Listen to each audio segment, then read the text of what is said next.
스위스 사람들은 연설을 잘한다. 대표들도 내게 달변을 토했다. 나도 답사를 해야겠다고 생각했다. 그런데 답사를 하다가 몹시 뒤죽박죽이 되고 머리가 어지러워져서 그대로 밑도 끝도 없이 끝나 사람들이 조소를 사고 말았다. 원래가 소심하지만 젊었을 때는 그래도 대담해진 적이 있었다. 나이를 먹은 뒤로는 되지 않았다. 세상을 알게 될수록 그것과 가락을 맞추기가 더 어려워졌다. 베른느를 떠나 우리들은 솔레르를 갔다. 그 까닭은 대수도 원장의 계획이 독일로 다시 들어가 헝가리나 폴란드를 거쳐서 돌아오게 되어 있었기 때문이다. 그것은 대단한 여정이었다. 그러나 가는 곳마다 그의 주머니는 줄어들기보다 불어만 가는 형편이어서 멀리 돈다는 것이 조금도 염려가 안 되었다. 나로 말하면 말을 타고 가나 걸어서 가나 거의 마찬가지로 즐겁기 때문에 이대로 한평생이라도 여행을 할 수 있다면 분에 넘치는 일이라고 생각했다. 그러나 이보다 더 멀리 가지 못하는 것이 나의 운명이었다. 솔레르에 도착해서 제일 먼저 한 일은 프랑스 대사님에게 인사하러 간 것이었다. 우리 주교로 봐서 운이 나쁘게도 이 대사는 보나크 후작이었다. 터키 궁정의 대사를 지낸 일이 있고 성묘지에 대한 일이라면 무엇이고 잘 알고 있는 터였다. 대수도 원장은 15분쯤 면담을 했는데 그동안 나는 동석이 허용되지 않았다. 대사는 근동 프랑카 말을 했고 이탈리아 말도 적어나마 나 정도로 했기 때문이다. 그리서 대수도 원장이 물러나올 때 나도 그의 뒤를 따라 나오려 하는데 나는 만류되었다. 이번에는 내 차례였다. 파리 사람으로 행세하고 있던 나는 파리 사람으로서 대사 각하의 관할 밑에 있는 셈이었다.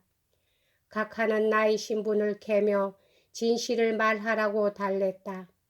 나는 그것을 약속할 테니 별실에서 면담을 해달라고 부탁하여 승낙을 받았다. 대사는 나를 서재로 데리고 들어가서 문을 닫았다.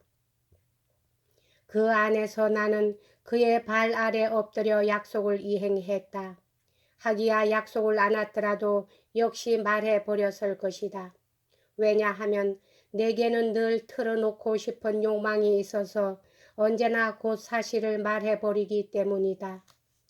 이미 악사 리톨에게 모조리 틀어놓았으므로 보나크 후작에게 새삼 숨길 필요는 없었다.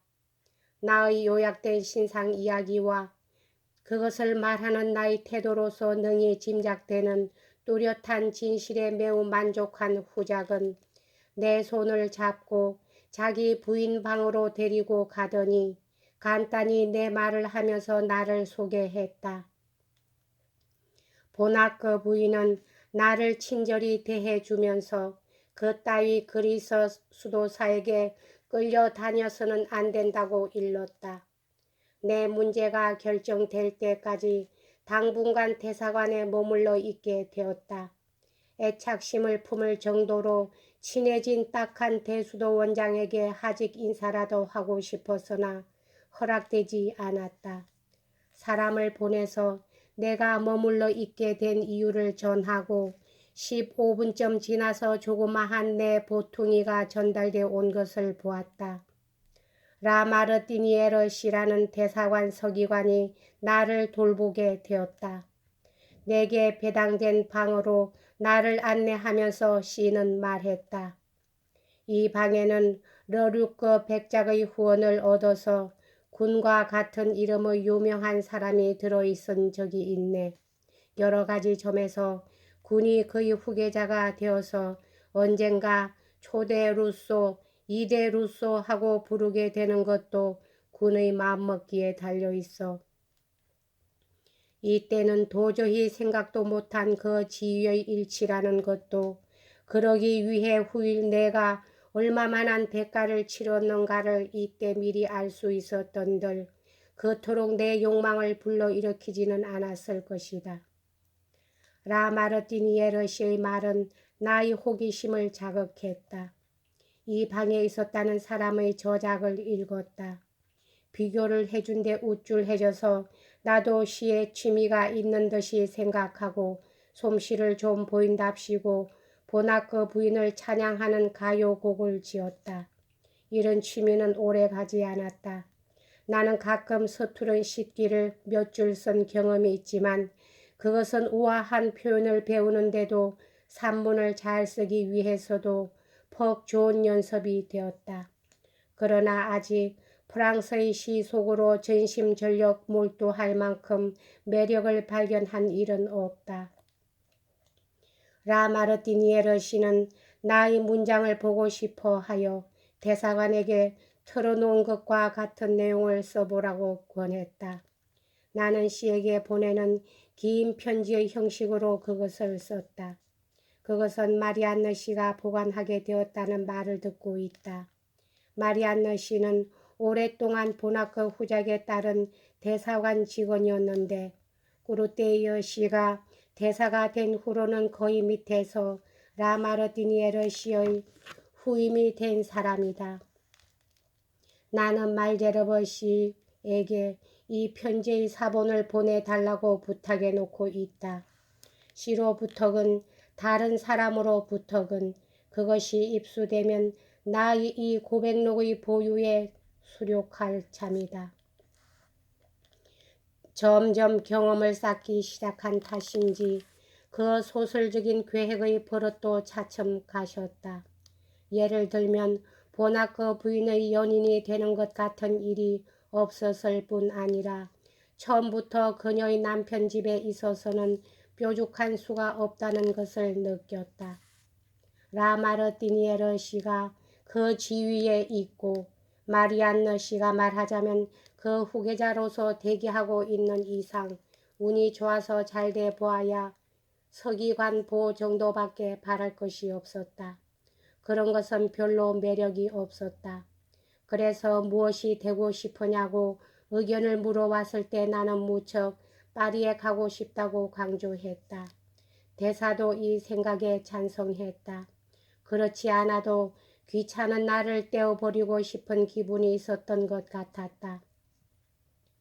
대사관의 통역관 메르베이어 씨의 말을 들으니 씨의 친구로 프랑스 군에 들어가 있는 스위스인 대령 고다르 씨가 너무 젊은 나이에 군대에 들어와 있는 자기 조카의 보좌역을 할 만한 사람을 구하고 있는데 내가 적임자로 생각된다고 했다. 이 착상이 아주 손쉽게 채택되어 출발이 결정됐다. 나는 나대로 또 여행을 할 수 있다.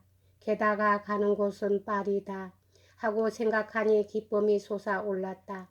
몇 통의 소개장과 100프랑의 여비에 매우 훌륭한 훈계를 받고 출발했다. 이 여행은 약 2주일이 걸렸는데 이것도 내 생애를 통해 행복한 나날로서 헤아릴 수 있다. 젊고 건강하며 돈은 충분하고 희망은 무한하다. 여행, 도보 여행, 더욱이 혼자 하는 여행이다. 이미 내 기질을 알고 있는 독자가 아니라면 이런 것을 유리한 조건으로 계산하는 내가 납득이 안 갈 것이다. 달콤한 공상이 나의 길동무다. 상상의 열이 이때처럼 화려한 꿈을 꾼 적은 없었다. 마차에 빈 자리가 있다면서 타기를 권하든가 누군가가 다가와서 말을 건네든가 하면 그러면서 즐겁게 그리고 있는 공중 두각이 허물어지는 기분이 들어 얼굴이 찡그려진다. 이번에는 내 생각은 군인답게 용감했다. 곧 군인의 보좌역이 된다. 그리고 나 자신도 군인이 된다는 얘기다. 나는 우선 가대에서 시작하는 순서가 정해져 있었다. 희고 아름다운 깃털을 세운 모자에 장교복을 입은 모습이 벌써 눈에 보이는 것 같다. 여기까지 하겠습니다.